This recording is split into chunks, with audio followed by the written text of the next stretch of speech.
Regional head हूँ ईसा laboratory की और डायरेक्टर हूँ रेडियोलॉजी की for all the Isa laboratories. आज मैं मोहम्मदी ब्लड बैंक आई हुई हूँ। यहाँ पे मैंने देखा कितना ज़बरदस्त काम हो रहा है थैलेसीमिया के पेशेंट्स के लिए।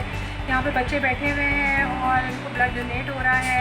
प्लीज़ अपने खून के एहतियात कंटिन्यू रखें क्योंकि बहुत सारे बच्चों की जानें इसके ऊपर मुनसर हैं और इसके वायरस की वबा की वजह से लोगों ने घर से बाहर निकलना शुरू कर दिया है। तो प्लीज़ आप कॉल करके अपने खून के एहतियात की अपॉइंटमेंट लेके प्लीज़ खून के एहतियात दें और रमज़ान में उसको जारी और सारी रखें क्योंकि आप लोग किसी की जान बचा सकते हैं। गवर्नमेंट के तारों से मेरी दरख्वास्त है कि इनको जो दवाइयाँ एटलीस्ट जो इनकी चिलेशन थेरेपी जो होती है उसके लिए प्लीज़ फ्री कोशिश करें कि कम अज़ कम प्राइस में मिले। एक्चुअली तो फ्री होनी चाहिए उनकी बच्चों की दवाइयाँ और जितना डिस्काउंट मिल सकता है इनको मिलना चाहिए टैग।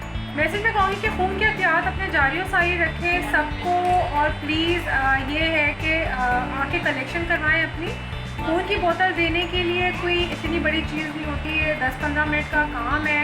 आपका टेस्ट होगा, आप खून के लिए लेटेंगे, उसके बाद थोड़ी सी वीकनेस होती है लेकिन एक दिन में आप बिल्कुल ठीक हो जाते हैं। तो ऐसी कोई चीज़ नहीं है जो बॉडी रिप्लेस नहीं कर सकती। अब अगर आप हेल्थी हैं और आपको कोई डिजीज़ नहीं है तो प्लीज़ आइए और अपना दिल खोलिए। रमज़ान आने वाले हैं और इन बच्चों की जान बचाएं।